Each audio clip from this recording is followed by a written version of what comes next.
শ্রীমদ্ ভাগবত মহাপুরাণ দ্বিতীয় স্কন্ধ। পবিত্র গঙ্গার তীরে বসে আছেন মহারাজ পরীক্ষিত। তার জীবনের মাত্র আর 7 দিন বাকি। একজন ঋষির অভিশাপের ফলে 7ম দিনে তক্ষত নাগের দংশনে তার মৃত্যু অবধারিত।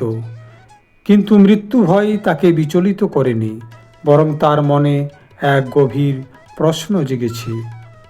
মৃত্যুর সম্মুখীন মানুষ কি করবে, কাকে স্মরণ করবে, কি শুনবে আর কি চিন্তা করবে? এই প্রশ্নের উত্তর দিতেই উপস্থিত হয়েছেন মহাযোগী শ্রী সুখদেব গোস্বামী। প্রথম স্কন্ধের শেষে যে প্রশ্ন পরীক্ষিত করেছিলেন, দ্বিতীয় স্কন্ধের প্রথম অধ্যায়ে তারই উত্তর শুরু। প্রিয় দর্শক, আপনি যদি প্রথম স্কন্ধটি না দেখেছেন তাহলে অবশ্যই দেখে নেবেন। এটি দ্বিতীয় স্কন্ধ। আর আমার ছোট্ট একটা অনুরোধ, আপনি যদি আমার চ্যানেলে নতুন হয়ে থাকেন তবে এই চ্যানেলটি অবশ্যই সাবস্ক্রাইব করে সঙ্গে থাকুন। আর ভিডিওটি ভালো লাগলে অবশ্যই লাইক করবেন, কমেন্টস করবেন এবং শেয়ার করতে ভুলবেন না। প্রিয় দর্শক, সুখদেবজি মৃদু হেসে রাজা পরীক্ষিতকে বললেন, হে রাজন, তোমার প্রশ্ন শুধু তোমার নিজের জন্য নয়, সমগ্র মানব জাতির কল্যাণের জন্য। পৃথিবীতে মানুষ নানা বিষয়ে শুনতে ও বলতে ভালোবাসে, কিন্তু জীবনের পরম সত্য সম্পর্কে তারা কেউ জানতে চায় না। অথচ মৃত্যুই সকলের অনিবার্য পরিণতি।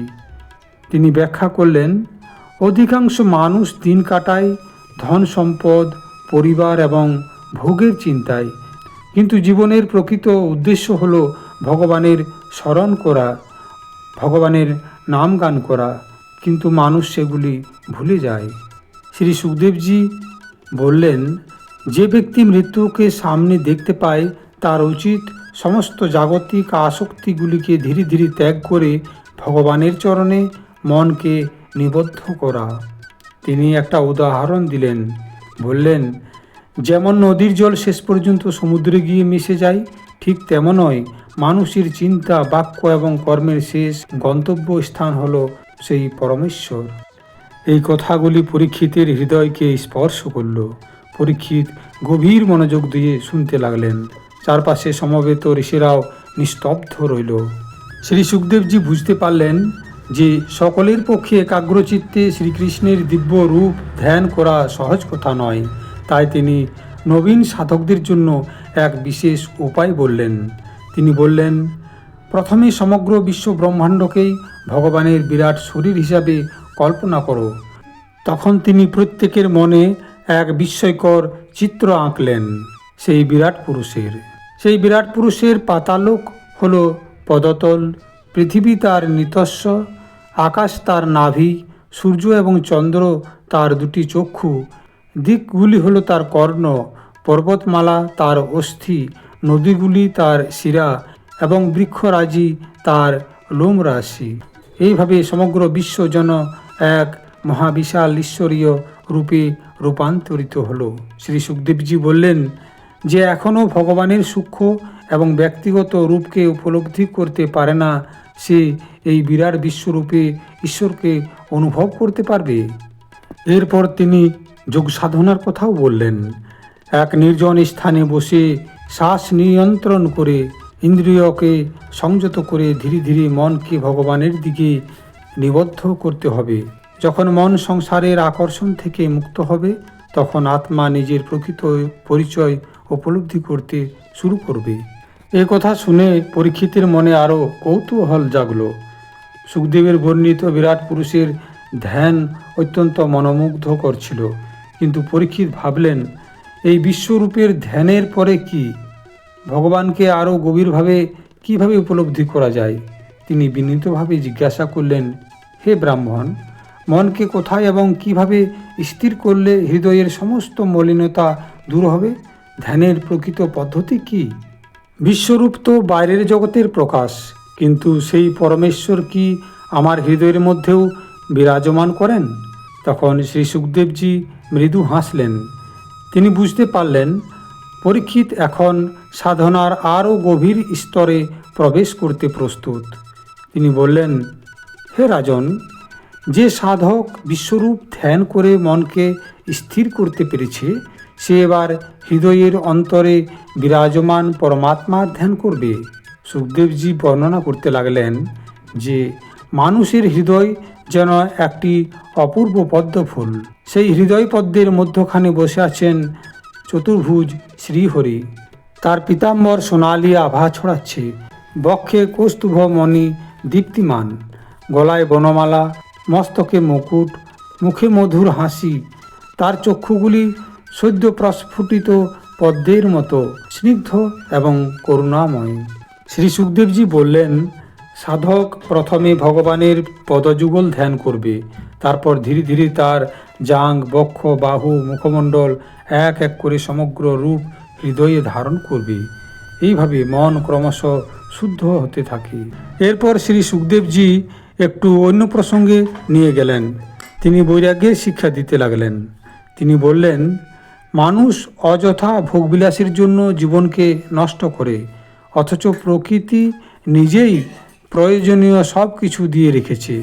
তিনি প্রশ্ন করলেন, মাটিতে শোয়া যায় যখন, তখন বিলাসবহুল শয্যার জন্য এত ব্যস্ততা কেন? হাতই যখন পাত্রের কাজ করতে পারে, তখন অহংকারের জন্য অসংখ্য বাসনের কি প্রয়োজন রয়েছে? গাছ যখন ফল দেয়, নদী জল দেয়, গুহা আশ্রয় দেয়, তাহলে মানুষ কেন ধনীদের তোষামোদ করতে থাকবে? পরীক্ষিত বুঝলেন, ভগবানকে পাওয়ার পথে সবচেয়ে বড় বাধা হলো অতিরিক্ত আসক্তি।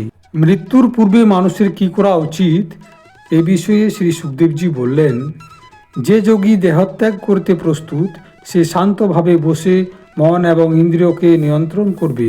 তারপর ধীরে ধীরে সমস্ত চেতনা ভগবানের দিকে নিবদ্ধ করবে। তিনি ব্যাখ্যা করলেন, যোগী ক্রমে পার্থিব চিন্তা অতিক্রম করে উচ্চতর আধ্যাত্মিক স্তরে আরোহণ করে। কিন্তু সঙ্গে সঙ্গে তিনি সতর্কও করে দিলেন। তিনি বললেন, যদি কেউ স্বর্গ, ঐশ্বর্য বা অলৌকিক শক্তি লাভের বাসনা পোষণ করে, তবে তাকে আবার জড়জগতের সীমার মধ্যেই ঘুরতে হবে, কারণ কামনা থাকলে মুক্তি অপূর্ণ থেকে যায়।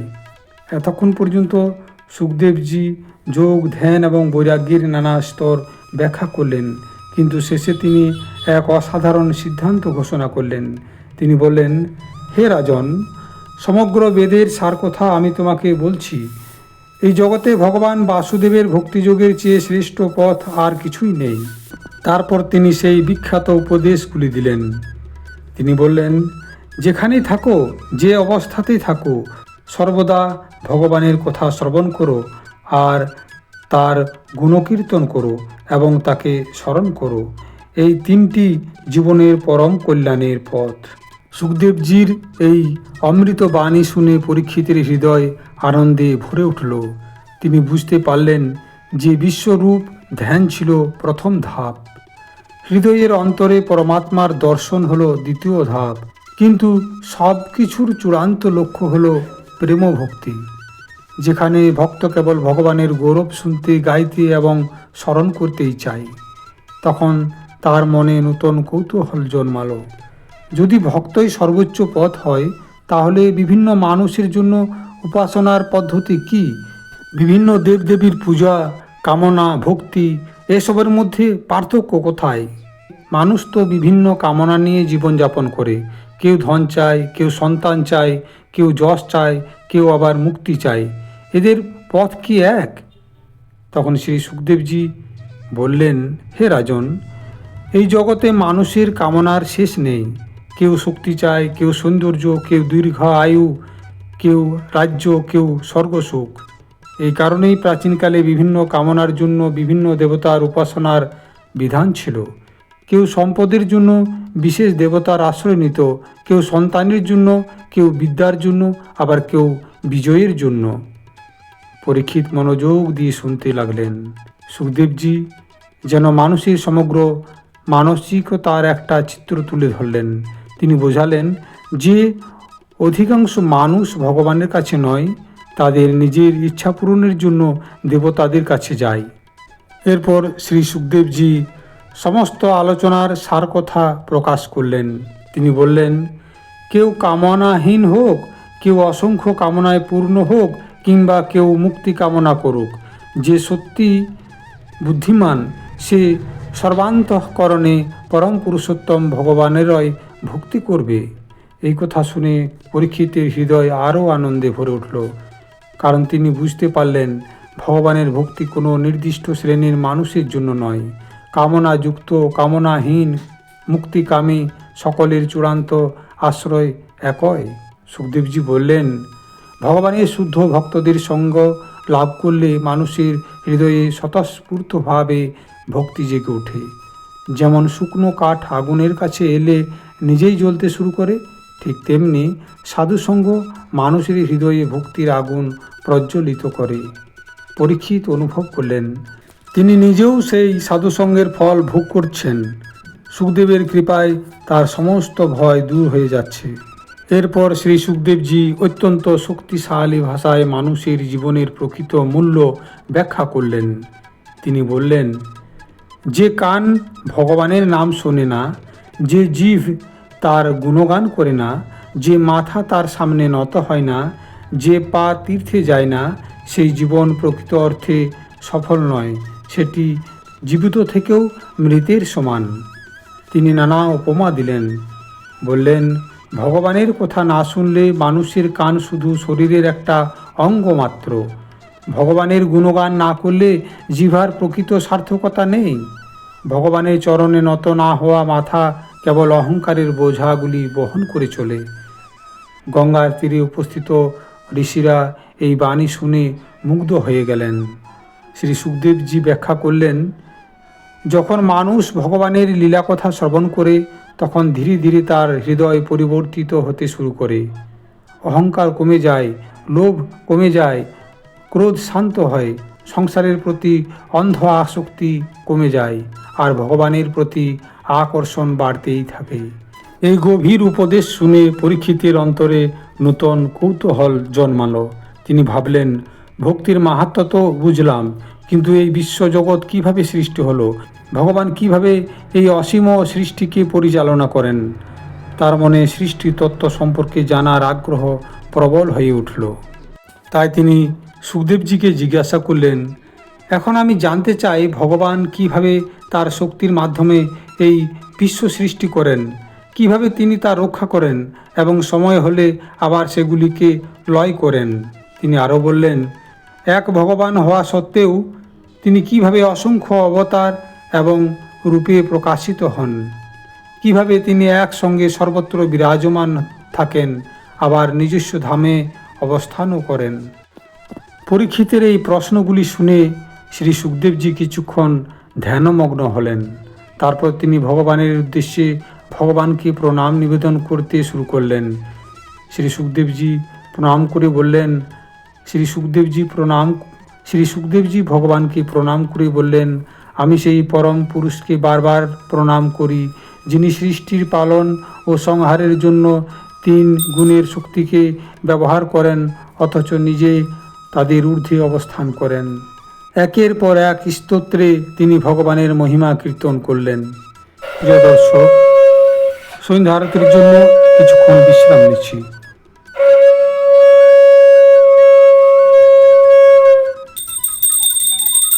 শ্রী সুখদেবজি বললেন, ভগবানের নাম শ্রবণ, কীর্তন, স্মরণ, দর্শন এবং পূজা মানুষের পাপ রাশিকে দূর করে দেয়।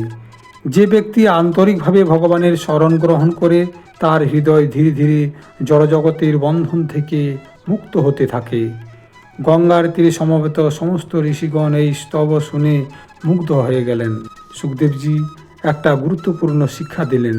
তিনি বললেন, মানুষ যে কোনো দেশ, জাতি বা অবস্থারই হোক না কেন, যদি সে ভগবানের ভক্তদের আশ্রয় গ্রহণ করে তবে তার হৃদয় শুদ্ধ হতে পারে। ভগবানের কৃপা কোনো সংকীর্ণ সীমার মধ্যে আবদ্ধ নয়। এই শিক্ষা শুনে পরীক্ষিত উপলব্ধি করলেন যে ভগবানের প্রেম সকল জীবের জন্য সব সময় খোলা আছে। এরপর শ্রী সুখদেবজি তার গুরু পরম্পরার কথা স্মরণ করলেন। তিনি মহর্ষি ব্যাসদেবজিকে প্রণাম জানিয়ে বললেন, এই ভাগবত জ্ঞান প্রথমে ভগবান শ্রীহরি ব্রহ্মার হৃদয়ে প্রকাশ করেছিলেন, পরে ভগবান ব্রহ্মাজি তা দেবর্ষি নারদজিকে শিক্ষা দেন। দেবর্ষি নারদজি ব্যাসদেবকে শিক্ষা দেন, আর সেই ধারাতেই এই জ্ঞান পৃথিবীতে প্রবাহিত হয়েছে। এখানেই কাহিনী ধীরে ধীরে সৃষ্টির আদি মুহূর্তের দিকে অগ্রসর হতে শুরু করলো। পরীক্ষিত অত্যন্ত আগ্রহ নিয়ে শুনছিলেন। এখন তার সামনে একটি নূতন দৃশ্য উন্মোচিত হতে চলেছে। সৃষ্টির একেবারে সূচনা লগ্নে ব্রহ্মা কিভাবে আবির্ভূত হলেন, তিনি কোথা থেকে এলেন, কে তাকে জ্ঞান দিলেন, কিভাবে বিশ্ব সৃষ্টি শুরু হলো, এই সমস্ত প্রশ্নের উত্তর পাওয়ার জন্য তার মন ব্যাকুল হয়ে উঠল। তিনি সৃষ্টির রহস্য সম্পর্কে সুখদেবজির কাছে প্রশ্ন করলেন। এবার সুখদেবজি সেই প্রশ্নের উত্তর দিতে অতীতের এক মহাপবিত্র সংলাপের কথা বলতে শুরু করলেন। দেবর্ষি নারদ এবং তার পিতা ব্রহ্মার সংলাপ। একদিন দেবর্ষি নারদ ব্রহ্মার কাছে এসে প্রণাম করলেন। তিনি দেখতেন সমগ্র বিশ্ব তাকে সৃষ্টিকর্তা বলে সম্মান করে। দেবতা, ঋষি, মানুষ সকলেই ব্রহ্মাকে বিশ্বপিতা বলে জানে। তবুও নারদের মনে একটা সংশয় ছিল। তিনি বললেন, হে পিতা, আপনি এই বিশ্বজগতের স্রষ্টা বলে পরিচিত, কিন্তু আমি দেখছি সৃষ্টির পূর্বে আপনিও কঠোর তপস্যা করেছিলেন। যদি আপনি সর্বশক্তিমান হন, তবে সেই তপস্যা কার উদ্দেশ্য করতেন? এরপর তিনি একের পর এক প্রশ্ন করলেন। এই বিশ্ব কোথা থেকে এলো? কে আপনাকে জ্ঞান দিলেন? আপনারও কি কোনো অধিষ্ঠাতা আছে? নারদের এই প্রশ্নগুলি শুনে ব্রহ্মা সন্তুষ্ট হলেন। তিনি বললেন, বৎস, তোমার প্রশ্ন অত্যন্ত শুভ, কারণ অধিকাংশ মানুষ আমাকে সর্বোচ্চ মনে করে, কিন্তু প্রকৃত সত্য তা নয়। আমিও একজন সেবক মাত্র। আমার শক্তি, জ্ঞান এবং সৃষ্টি শক্তি সব কিছুই পরমেশ্বরের কৃপায় প্রাপ্ত। ব্রহ্মা স্পষ্ট জানিয়ে দিলেন যে তিনি স্রষ্টা হলেও স্বাধীন নন, তারও ঊর্ধ্বে আছেন পরম পুরুষ নারায়ণ। এরপর ব্রহ্মা সৃষ্টির রহস্য ব্যাখ্যা করতে শুরু করলেন। তিনি বললেন, সৃষ্টির পূর্বে কেবল ভগবানই ছিল। তখন এই দৃশ্যমান জগৎ, দেবতা, মানুষ, গ্রহ, নক্ষত্র কিছুই ছিল না। তার ইচ্ছাতেই সৃষ্টি প্রকাশিত হয় এবং তার ইচ্ছাতেই আবার লয়প্রাপ্ত হয়। তিনি বোঝালেন, যেমন সূর্যের আলোয় সব কিছু দৃশ্যমান হয়, তেমনি ভগবানের শক্তিতে সমস্ত জগতের অস্তিত্ব। তখন দেবর্ষি নারদ জিজ্ঞাসা করলেন, তাহলে জীব কেন ভগবানকে দেখতে পায় না? ভগবান ব্রহ্মা উত্তর দিলেন, এটাই মায়ার কার্য। জীব নিজের প্রকৃত আত্মস্বরূপ ভুলে শরীরকেই আমি বলে মনে করে, ফলে সে জন্ম মৃত্যুর বন্ধনে আবদ্ধ হয়ে যায়। কিন্তু ভগবান কখনো মায়ার দ্বারা আবদ্ধ হন না। তিনি মায়ার নিয়ন্তা, মায়ার অধীন নন। এরপর ভগবান ব্রহ্মা মহাসৃষ্টির বর্ণনা শুরু করলেন। তিনি বললেন, প্রথমে ভগবানের শক্তি থেকে প্রকাশিত হলো মহত্তত্ত্ব। মহত্তত্ত্ব থেকে উদ্ভূত হলো তিনটা গুণ, সত্য, রজ এবং তম। এই তিন গুণের বিকার থেকে জন্ম নিল অহংকার, মন, বুদ্ধি এবং ধীরে ধীরে সূক্ষ্ম ও স্থূল জগতের উপাদানসমূহ। প্রথমে আকাশের সৃষ্টি হলো, যার গুণ হলো শব্দ। আকাশ থেকে বায়ু, বায়ু থেকে অগ্নি, অগ্নি থেকে জল এবং জল থেকে পৃথিবীর উদ্ভব হলো। প্রতিটি উপাদান পূর্ববর্তী উপাদানের গুণ ধারণ করে আরও একটি নূতন গুণ লাভ করলো। এভাবেই দৃশ্যমান জগতের ভিত্তি নির্মিত হলো। কিন্তু আশ্চর্যের বিষয় হলো যে সমস্ত উপাদান সৃষ্টি হওয়ার পরও বিশ্বজগৎ তখনও নিস্তেজ এবং প্রাণহীন ছিল। যেমন কাঠ, ইট, পাথর একত্র করলেই বাড়ি তৈরি হয় না, তেমনি উপাদানগুলো একত্রিত হলেও প্রাণের সঞ্চার হয়নি। তখন পরমেশ্বর স্বয়ং বিশ্ব ব্রহ্মাণ্ডে প্রবেশ করলেন। এই উপস্থিতিতেই জগৎ প্রাণ পেল, গতি পেল, জীবন পেল। ব্রহ্মাজি বললেন, আমি সৃষ্টি করি ঠিকই, কিন্তু সেই শক্তিও তার দান। তাই প্রকৃত স্রষ্টা আমি নই, আমি তার দ্বারা নিযুক্ত কর্মচারী মাত্র। নারদ বিস্ময়ে অভিভূত হয়ে শুনতে লাগলেন। তিনি বুঝলেন, ব্রহ্মার প্রকৃত মহত্ব তার সৃষ্টি শক্তিতে নয়, তার বিনয়ের মধ্যে। মহারাজা পরীক্ষিত এই দৃশ্যগুলি যেন চোখের সামনে দেখতে পাচ্ছেন। গঙ্গার তীরে বসে বসে এখন তার কাছে স্পষ্ট হয়ে উঠল সমস্ত সৃষ্টি, সমস্ত শক্তি, সমস্ত জ্ঞান, সব কিছুর মূল উৎস হলো একমাত্র ভগবান। ব্রহ্মাও তার আশ্রিত। ভগবান ব্রহ্মাজি দেবর্ষি নারদজিকে বললেন, ভগবানের মুখ থেকে বাক শক্তি এবং বেদের মন্ত্র প্রকাশিত হয়েছে। তার নাসিকা থেকে প্রাণবায়ু ও ঔষধি শক্তির উদ্ভব, তার চক্ষু থেকে সূর্যের জ্যোতি, আর তার কর্ণ থেকে দিকসমূহ এবং শব্দের জ্ঞান প্রকাশিত হয়েছে। তিনি আরও বললেন, বৃক্ষ ও উদ্ভিদ তার দেহের লোমের মতো, পর্বতসমূহ তার অস্থির ন্যায়, নদীগুলি তার শিরা উপশিরার মতো, সমুদ্র তার উদরের অংশ বিশেষ, সময় তার হৃদস্পন্দনের মতো কার্য করে। নারদ বিস্ময়ে অভিভূত হয়ে শুনছিলেন। ভগবান ব্রহ্মাজি বললেন, আমি, তুমি, শিব, সনকাদি ঋষিগণ, দেবতা, অসুর, মানুষ, পশু, পাখি, সরীসৃপ, এমনকি গ্রহ নক্ষত্র ও গ্রহমণ্ডল সবাই সেই পরম পুরুষের মধ্যেই অবস্থান করি। জগতে যা ছিল, যা আছে এবং ভবিষ্যতে যা হবে, সবই তার শক্তির মধ্যে অবস্থিত। এই কথা শুনে নারদের মনে স্পষ্ট হয়ে উঠল, সৃষ্টির বৈচিত্র্য যতই অসীম হোক না কেন, উৎস সেই একটাই। ব্রহ্মাজি বললেন, আমরা সবাই তার শক্তির ক্ষুদ্র অংশ মাত্র। যে যত বড়ই দেবতা, ঋষি বা জ্ঞানী হোক না কেন, পরমেশ্বরের মহিমার সম্পূর্ণ সীমা জানতে পারে না।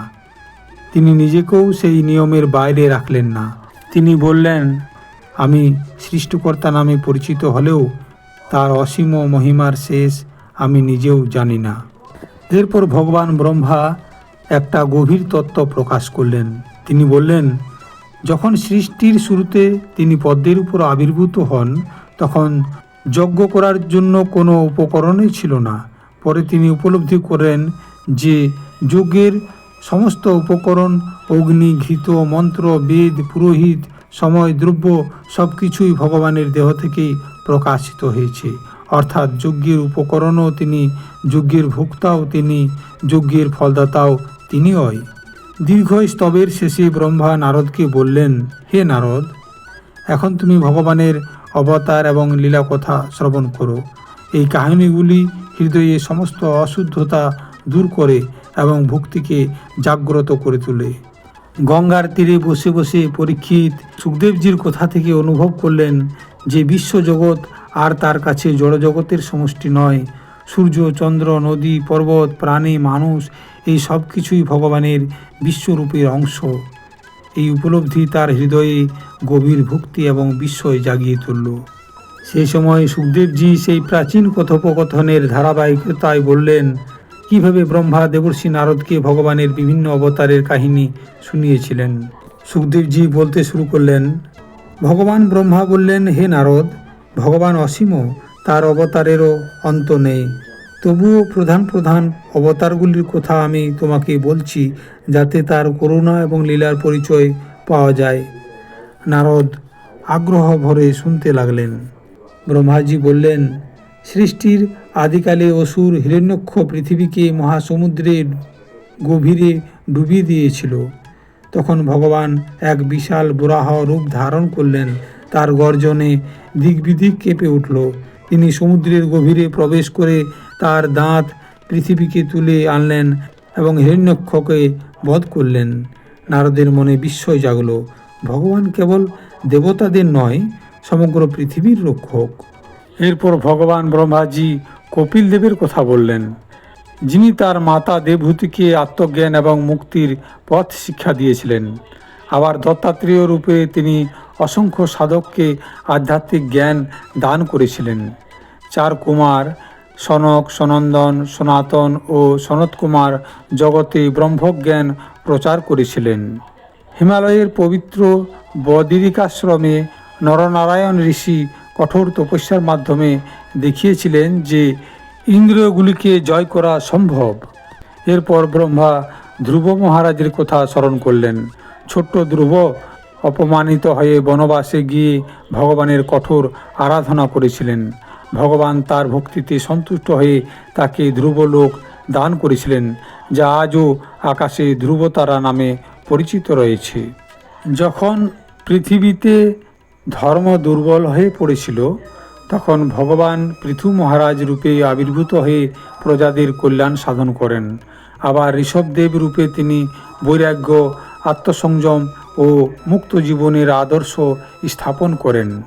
মহাপ্রলয়ের সময় মৎস্যরূপে ভগবান বৈবস্বত মনু ও বেদসমূহকে রক্ষা করেছিলেন। আর যখন দেবতা এবং অসুরেরা সমুদ্র মন্থন করছিল, তখন মন্দর পর্বত ডুবে যেতে লাগলো। সেই সময় ভগবান কূর্ম রূপে নিজের পৃষ্ঠে পর্বতকে ধারণ করেছিলেন। এরপর ব্রহ্মার কণ্ঠ আরও গম্ভীর হয়ে উঠল। তিনি বললেন, যখন অসুররাজ হিরণ্যকশিপু ভগবানের ভক্ত প্রহ্লাদকে অসহ্য নির্যাতন করছিল, তখন ভগবান অর্ধ সিংহ এবং অর্ধ মানব এই নৃসিংহ রূপে আবির্ভূত হলেন। স্তম্ভ ভেদ করে তার আবির্ভাব, মুহূর্তের মধ্যেই তিনি হিরণ্যকশিপুকে বধ করে ভক্ত প্রহ্লাদকে রক্ষা করলেন। নারদ অনুভব করলেন, ভগবান কখনো তার ভক্তকে পরিত্যাগ করেন না। একবার গজেন্দ্র নামক হাতি কুমিরের আক্রমণে বিপদে পড়ে ভগবানকে স্মরণ করল। ভগবান তৎক্ষণাৎ গরুর বাহনে এসে তাকে উদ্ধার করলেন। পরে বামন অবতারে তিনি মহাদাতা বলি মহারাজের কাছে 3 পা ভূমি চেয়েছিলেন। তারপর ত্রিভুবনব্যাপী রূপ ধারণ করে তিনি সমগ্র বিশ্বকে পদক্ষেপে আচ্ছাদিত করলেন এবং বলির ভক্তিকে অমর করে দিলেন। তাই যুগে যুগে ধর্ম রক্ষা করার জন্য ভগবান নানা রূপে আবির্ভূত হবেন। ব্যাসদেব রূপে বেদকে বিভাগ করবেন, বুদ্ধ রূপে বিশেষ উদ্দেশ্যে আবির্ভূত হবেন এবং কলিযুগের শেষে কল্কি অবতার রূপে ধর্ম পুনরায় প্রতিষ্ঠা করবেন। এইভাবে দীর্ঘ অবতার কথার শেষে ভগবান ব্রহ্মাজি বললেন, ভগবানের মহিমার শেষ কেউ জানতে পারে না। আমি, শিব, অনন্তদেব, কেউই আমরা এর সীমা খুঁজে পাই না। কিন্তু যে ব্যক্তি ভক্তি ভরে তার শরণ গ্রহণ করে, সে সহজেই মায়ার সাগর পার হতে পারে। একথা শুনে নারদের হৃদয় ভক্তিতে ভরে উঠল। ভগবান ব্রহ্মা এবং দেবর্ষি নারদজির এই কথোপকথন কাহিনীটি শোনার পর মহারাজা পরীক্ষিতের মনে একটা নূতন প্রশ্ন জাগল। তিনি ভাবলেন, এই অসাধারণ ভাগবত জ্ঞান প্রথমে কোথা থেকে এলো? ব্রহ্মা কিভাবে এই জ্ঞান লাভ করেছিলেন? এই প্রশ্নের উত্তর জানার জন্য তিনি সুখদেবজির কাছে আরও বিস্তারিত জানতে চাইলেন। তিনি সুখদেবজিকে বললেন, হে ব্রাহ্মণ, আপনি বলেছেন যে ব্রহ্মা ভগবানের কাছ থেকে এই জ্ঞান লাভ করেছিল। আমি সেই ঘটনা বিস্তারিতভাবে জানতে চাই। সৃষ্টির পূর্বে ব্রহ্মাজি কোথায় ছিলেন? তিনি কিভাবে ভগবানের দর্শন লাভ করেছিলেন? কিভাবে তিনি সৃষ্টির শক্তি এবং জ্ঞানও পেয়েছিলেন? সুখদেবজি মহারাজের প্রশ্নে অত্যন্ত সন্তুষ্ট হলেন, কারণ এই প্রশ্নগুলো ভগবানের তত্ত্ব ও লীলার গভীরে প্রবেশ করার পথ খুলে দেয়। সুখদেবজি বললেন, হে রাজন, তোমার প্রশ্ন অত্যন্ত শুভ, কারণ যে ব্যক্তি ভগবানের সৃষ্টি, শক্তি এবং লীলা সম্পর্কে জানতে চায়, তার হৃদয় ধীরে ধীরে পরম সত্যের দিকে অগ্রসর হয়। তিনি আরও বললেন, এই বিষয়গুলো শুনলে মানুষের হৃদয় থেকে অজ্ঞানতা দূর হয় এবং ভক্তি দৃঢ় হয়। গঙ্গার তীরে উপস্থিত মুনি ঋষিরাও পরীক্ষিতের এই প্রশ্নের প্রশংসা করলেন। এরপর সুখদেব কাহিনীকে আরও পেছনে নিয়ে গেলেন। তিনি বললেন, হে রাজন, এখন আমি তোমাকে সেই ঘটনা শোনাব যখন সৃষ্টির আদিতে ব্রহ্মা প্রথমবারের মতো জাগ্রত হয়েছিলেন। চারিদিকে তখন ঘন অন্ধকার, না ছিল পৃথিবী, না আকাশ, না দেবতা, না মানুষ। অসীম কারণ জলের উপর শয়ন করেছিলেন পরম পুরুষ নারায়ণ। তার নাভিকমল থেকে একটা দিব্য পদ্ম প্রকাশিত হয়েছিল। সেই পদ্মের উপর আবির্ভূত হয়েছিলেন ভগবান ব্রহ্মাজি। জন্মের পরই ব্রহ্মাজি প্রথমে চারিদিকে তাকালেন, কিন্তু কোথাও তিনি কিছু দেখতে পেলেন না, শুধু অসীম শূন্যতা এবং সেই বিশাল পদ্ম। তিনি ভাবতে লাগলেন, আমি কে? কোথা থেকে এসেছি? এই পদ্ম কোথা থেকে এসেছে? সত্যটি জানার জন্য তিনি পদ্মের নাটাটি ধরে নিচের দিকে অনুসন্ধান করতে চললেন, কিন্তু বহু চেষ্টা করেও তিনি কোনো উৎস খুঁজে পেলেন না। অবশেষে ক্লান্ত হয়ে তিনি আবার সেই পদ্মের উপরে ফিরে এলেন। তখন তিনি একটা অলৌকিক শব্দ শুনতে পেলেন। সেই শব্দটি হলো তপ তপ, অর্থাৎ তপস্যা করো। ব্রহ্মাজি বুঝে নিলেন এই নির্দেশ কোনো সাধারণ উৎস থেকে আসেনি। তিনি স্থির চিত্তে ধ্যান এবং তপস্যা শুরু করলেন। দীর্ঘ সময় ধরে তিনি একাগ্র মনে সেই অদৃশ্য পরম শক্তির ধ্যান করতে লাগলেন। দীর্ঘ সময় ধ্যান করার পর তার হৃদয় সম্পূর্ণ নির্মল হয়ে উঠল। তখন ভগবান তার প্রতি প্রসন্ন হলেন। হঠাৎ ব্রহ্মার সামনে এক অপূর্ব জ্যোতির্ময় জগৎ প্রকাশ পেল। সেটি ছিল বৈকুণ্ঠ ধাম, যেখানে মায়ার কোনো প্রবেশাধিকার নেই। সেখানে নেই জন্ম, মৃত্যু, বার্ধক্য বা কোনো দুঃখ। সকল বাসিন্দারা দিব্য দেহধারী, ভগবানের সেবায় নিমগ্ন। অসীম শান্তি এবং আনন্দে পরিপূর্ণ সেই ধাম দেখে ব্রহ্মাজি অভিভূত হয়ে গেলেন। বৈকুণ্ঠের কেন্দ্রে তিনি দর্শন করলেন পরম পুরুষ শ্রী নারায়ণকে। তার শ্যামবর্ণ দেহ নবঘন মেঘের মতো মনোহর, পীতাম্বর পরিহিত, বক্ষে শ্রীবৎস চিহ্ন এবং কৌস্তুভমণি শোভিত। তার 4টি হাতে শঙ্খ, চক্র, গদা এবং পদ্ম। তার মুখে করুণাময় হাসি। তার চারপাশে সেবায় নিয়োজিত পার্ষদগণ দাঁড়িয়ে রয়েছেন। এই দৃশ্য দেখে ব্রহ্মাজি প্রেম এবং ভক্তিতে অভিভূত হয়ে ভগবানের চরণে প্রণাম করলেন। তখন ভগবান বললেন, হে ব্রহ্মা, তোমার তপস্যা আমাকে সন্তুষ্ট করেছে। তপস্যাই আমার হৃদয়, তপস্যার দ্বারাই তুমি আমার দর্শন লাভ করেছ। ব্রহ্মা বিনীতভাবে উত্তর দিলেন, হে প্রভু, আমি আপনার কৃপায় সৃষ্টি করতে চাই, কিন্তু যেন আপনার মায়ায় বিভ্রান্ত না হই। আমাকে সেই জ্ঞান দিন যার দ্বারা আমি আপনাকে যথাযথভাবে বুঝতে পারি। ভগবান তার এই প্রার্থনায় সন্তুষ্ট হলেন। এরপর ভগবান ব্রহ্মাজিকে ভাগবতের মূল তত্ত্ব 4টি প্রধান শ্লোকের মাধ্যমে শিক্ষা দিলেন। এই 4টি শ্লোককে চতুর্শ্লোকী ভাগবত বলা হয়। এই 4টি শ্লোকের প্রথম শ্লোকে বলেছেন, সৃষ্টির আগে আমি ছিলাম, সৃষ্টির সময়ও আমি আছি এবং সৃষ্টির পরেও আমি থাকব। দ্বিতীয় শ্লোকে বলেছেন, যা কিছু আমাকে বাদ দিয়ে পৃথক বলে মনে হয় তা আমার মায়ার প্রভাব। তৃতীয় শ্লোকে বলেছেন, আমি সর্বত্র বিদ্যমান, তবুও সব কিছুর ঊর্ধ্বে আমি অবস্থান করি। এবং চতুর্থ শ্লোকে বলেছেন, যে ব্যক্তি সর্বদা সত্য অনুসন্ধান করে সে এই তত্ত্ব উপলব্ধি করতে পারে। এই 4টি শিক্ষাই পরবর্তীকালে সমগ্র শ্রীমদ্ ভাগবত মহাপুরাণের ভিত্তি হয়ে ওঠে। এরপর ভগবান ব্রহ্মাজিকে বললেন, এখন তুমি আমার শক্তির দ্বারা এই বিশ্ব সৃষ্টি সম্পন্ন করো, কিন্তু সর্বদা মনে রেখো প্রকৃত কর্তা হলাম আমি, তুমি আমার সেবক এবং প্রতিনিধি মাত্র। এই শিক্ষা ব্রহ্মার হৃদয়ে গভীরভাবে স্থাপিত হলো। তিনি বুঝলেন অহংকারের কোনো স্থান নেই। ভগবানের দর্শন এবং উপদেশ লাভ করে ব্রহ্মা আবার তার পদ্মাসনে ফিরে এলেন। এখন তিনি আর বিভ্রান্ত নন। তিনি জানেন তার উৎস কে, তার কর্তব্য কি, সৃষ্টির প্রকৃত উদ্দেশ্য কি।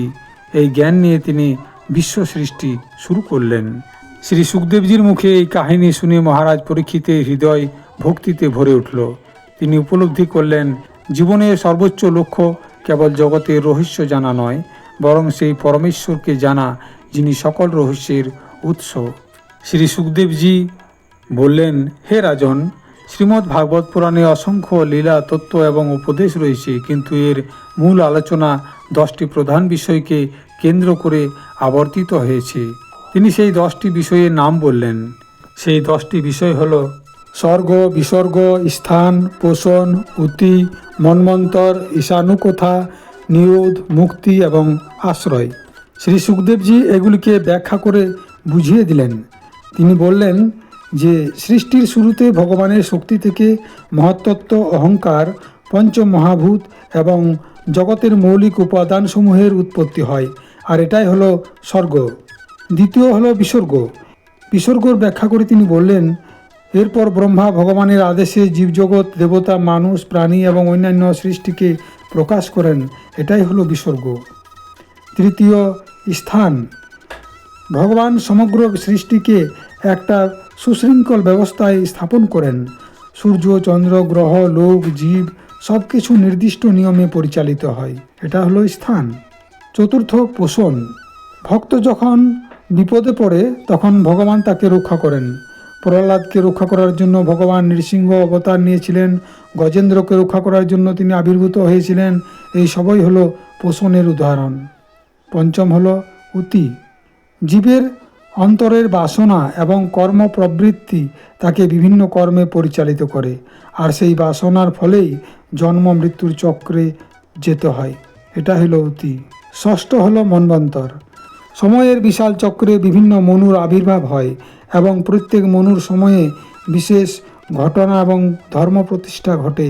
এটাই হলো মন্বন্তর। সপ্তম হলো ঈশানু কথা। ভগবানের অবতার, তার লীলা এবং ভক্তদের কাহিনী, এই সবই হলো ঈশানু কথা। ভগবানের সবচেয়ে রসময় অংশ এই বিভাগেই অন্তর্গত। অষ্টম হলো নিরোধ। যখন সৃষ্টির সময়কাল শেষ হয় তখন সমস্ত কিছু আবার ভগবানের মধ্যেই লীন হয়ে যায়। এটাই হলো নিরোধ। নবম হলো মুক্তি। জীব যখন নিজের প্রকৃত পরিচয় উপলব্ধি করে এবং ভগবানের সেবায় প্রতিষ্ঠিত হয় তখন সেই মায়া বন্ধন থেকে মুক্ত হয়ে যায়। দশম হলো আশ্রয়। শ্রী সুখদেবজি বললেন, আগের এই 9টি বিষয়ের একটা চূড়ান্ত ভিত্তি আছে, সেই ভিত্তিটাই হলো আশ্রয়। সেই আশ্রয় হলেন ভগবান স্বয়ং। সৃষ্টি তার কাছ থেকে আসে, স্থিতি তার দ্বারাই হয় এবং লয় তার মধ্যেই ঘটে। ওনার কৃপাতেই মুক্তি লাভ হয়। অতএব সমস্ত আলোচনার শেষ মন্তব্য হলো ভগবান শ্রীহরি।